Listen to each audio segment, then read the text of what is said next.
हर औरत को तोड़ने का एक तरीका होता है और ये तरीका बहुत स्मूथ, बहुत साइलेंट होता है। शुरू में लड़का बहुत केयरिंग बनता है, हर बात पर अटेंशन देता है, हर छोटी चीज को नोटिस करता है और लड़की को ऐसा फील कराता है कि वो बहुत स्पेशल है।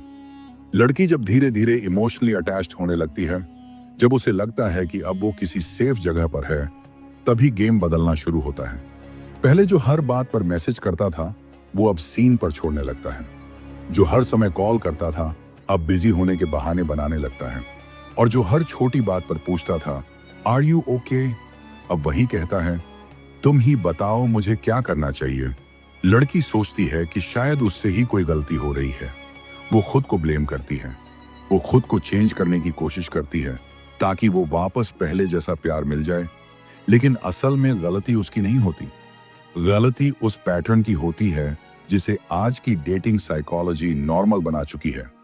पहले किसी को इमोशनली हाई पर ले जाओ, फिर धीरे धीरे उसे नीचे गिराओ और जब वो सबसे ज्यादा वल्नरेबल हो जाए, तब उसे अकेला छोड़ दो। लड़की के लिए ये रिजेक्शन नहीं होता, ये सेल्फ डाउट का एक जहर बन जाता है और वो अंदर से टूटने लगती है। औरत जब टूटती है तो शोर नहीं मचाती, वो बस चुप हो जाती है और उसी खामोशी में उसकी सबसे बड़ी लड़ाई चलती है। वो खामोशी जिसे कोई सुन नहीं पाता, लेकिन उसी में उसके आंसुओं की सबसे तेज आवाज होती है। लड़की बाहर से नॉर्मल दिखने की पूरी कोशिश करती है, मुस्कुराती है, काम करती है, लोगों से मिलती है, लेकिन अंदर ही अंदर हर पल खुद से लड़ती रहती है। उसे समझ नहीं आता कि जो इंसान कभी हर इमोशन का हिस्सा था, वो अचानक इतना कोल्ड कैसे हो गया। उसे लगता है शायद वो अब पहले जैसी नहीं रही, शायद उसमें ही कुछ कमी आ गई है। लेकिन वो नहीं जानती कि ये एक पैटर्न है। पहले प्यार जताओ, फिर उसे आदत बनाओ और फिर उस प्यार को धीरे धीरे वापस खींच लो। ये डेटिंग साइकोलॉजी का सबसे टॉक्सिक ट्रैप है, जिसमें सिर्फ फीलिंग्स नहीं टूटती बल्कि आइडेंटिटी भी बिखरने लगती है। लड़की धीरे धीरे खुद पर शक करने लगती है। क्या मैं लवेबल नहीं हूं? जरेनिया, क्या मैं ज्यादा चाहने लगी थी? कंपोनेंट प्लेसमेंट, क्या मुझ में ही कुछ गड़बड़ है? और ये सवाल उसे हर रात अंदर से तोड़ते रहते हैं। सबसे खतरनाक चीज ये होती है कि उसे क्लोजर नहीं मिलता, ना कोई रीजन, ना कोई साफ जवाब, बस कंफ्यूजन और साइलेंस। और इस कंफ्यूजन में वो अपना वर्थ भूलने लगती है। उसे याद ही नहीं रहता कि वो कितनी मजबूत थी, कितनी केयरिंग थी, कितनी लॉयल थी, क्योंकि अब उसकी पूरी एनर्जी सिर्फ एक चीज पर होती है, खुद को समझाने में कि जो हुआ वो शायद डिजर्व्ड था। लेकिन सच ये है कि कोई भी लड़की इस तरह टूटने के लिए पैदा नहीं होती। वो हालात उसे तोड़ते हैं और ये हालात अक्सर उन्हीं लोगों की वजह से बनते हैं जो शुरुआत में कहते हैं, मैं तुम्हें कभी हर्ट नहीं करूंगा। और सबसे बड़ी बात यह होती है कि वही इंसान जो एक वक्त में उसका सबसे बड़ा कंफर्ट जोन था, अब सबसे बड़ा रीजन बन जाता है उसकी एंजाइटी का। लड़की हर उस जगह से डरने लगती है जहां कभी उसने खुद को सेफ महसूस किया था। जिन बातों पर वो हंसा करती थी, अब वही बातें उसकी आंखों में नमी ला देती हैं। वो बार बार पुरानी चैट्स पढ़ती है, वो वॉइस नोट्स सुनती है, पुरानी तस्वीरें देखती है, शायद इसलिए कि वो यकीन कर सके कि जो हुआ वो सपना नहीं था। लेकिन हर बार वो और ज्यादा टूट जाती है। वो सोचती है कि शायद वो थोड़ी और समझदार होती, थोड़ी कम एक्सप्रेसिव होती, तो शायद वो इंसान उसके साथ रह जाता। लेकिन सच्चाई ये है कि किसी को खोने का जिम्मेदार सिर्फ खुद को ठहराना इमोशनल अब्यूज की पहली निशानी है। औरत को हमेशा यही सिखाया गया है कि अगर रिश्ता टूटे तो खुद में कमी ढूंढो, खुद को बदलो, खुद को रोक लो।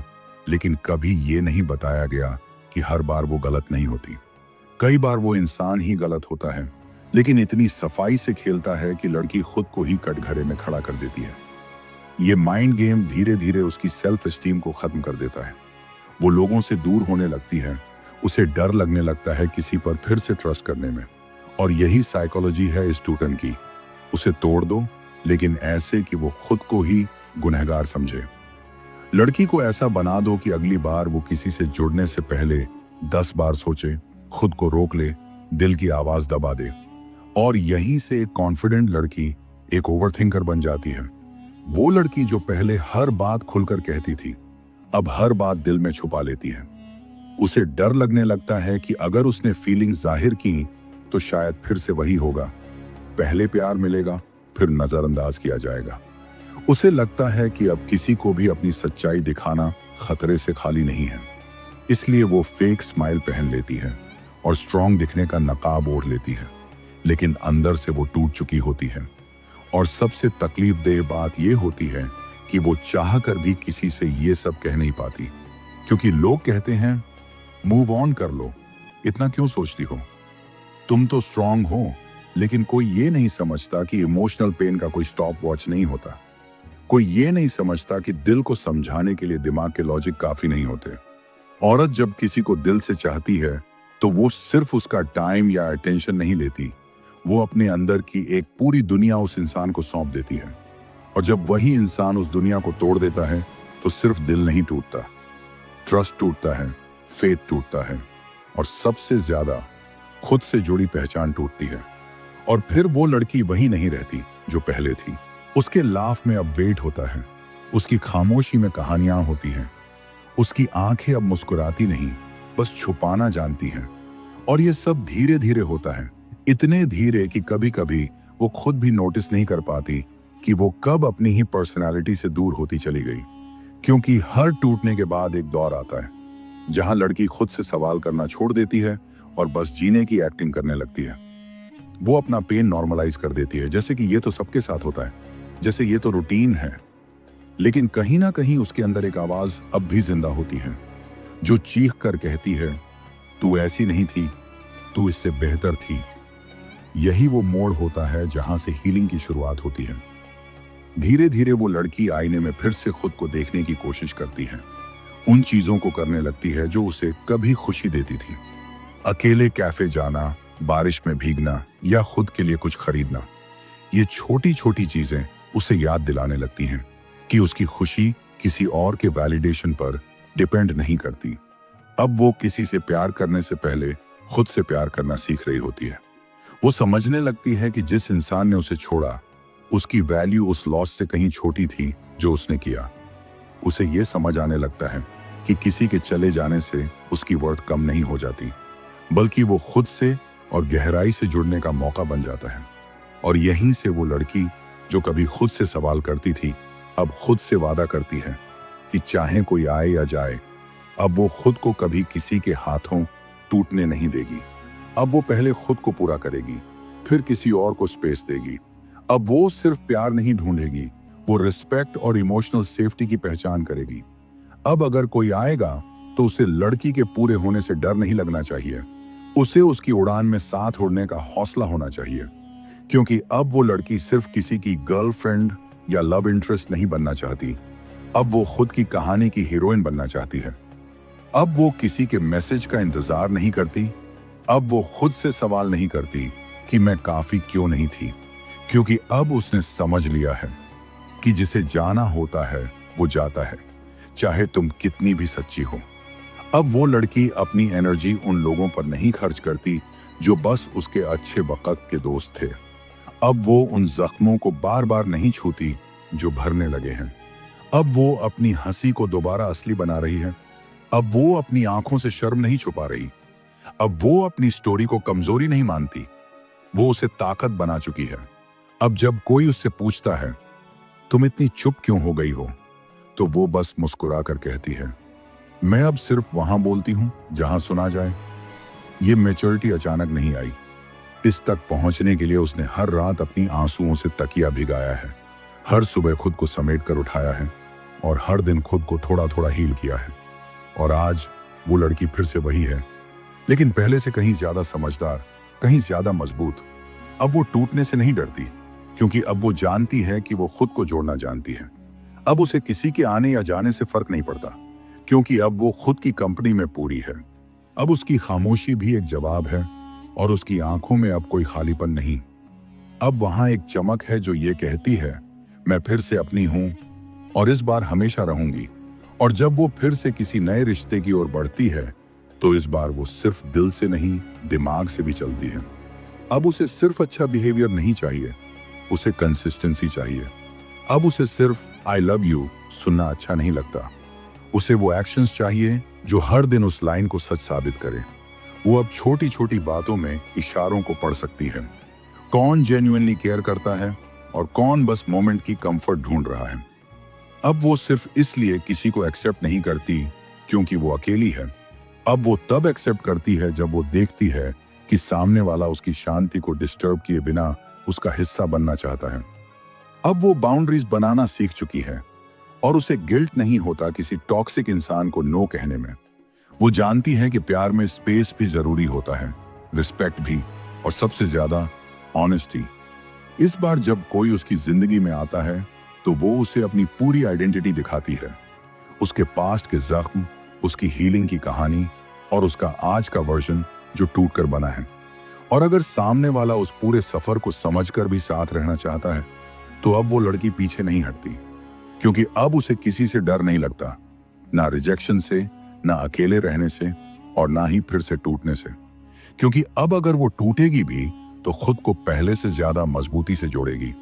वो अब प्यार करती है, लेकिन खुद से सबसे पहले करती है। और यही उसकी सबसे बड़ी जीत है कि उसने खुद को खोने के बाद फिर से पाया है, और इस बार वो खुद को किसी के लिए खोएगी नहीं। अब जब वो लड़की अपने जीवन की एक नई पगडंडी पर चल रही है तो वो हर मोड़ पर और भी ज्यादा गहराई से खुद को समझने लगी है। अब वो किसी भी रिश्ते में खुद को खोने के लिए नहीं, बल्कि खुद को और बेहतर करने के लिए जुड़ती है। अब वो इंतजार नहीं करती कि कोई आए और उसकी अधूरी कहानियों को पूरा करे।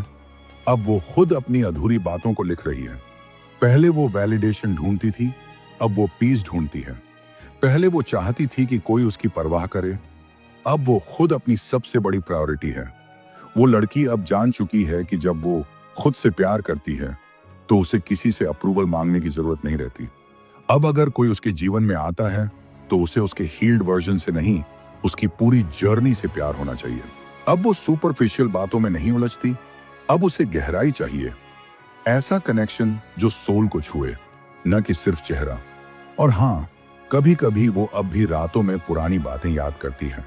दर्द पूरी तरह खत्म नहीं हुआ, लेकिन अब वो दर्द उसकी कहानी का हिस्सा है, उसकी ताकत का सबूत है। अब वो आंसुओं से डरती नहीं, क्योंकि वो जानती है कि इन आंसुओं ने ही उसे उसकी असली पहचान दिलाई है। अब वो खुद को समझ चुकी है और ये समझ ही उसकी सबसे बड़ी शक्ति बन चुकी है। और जब एक औरत खुद को समझ जाती है तब वो दुनिया की कोई भी ठोकर सह सकती है, बिना बिखरे, बिना टूटे।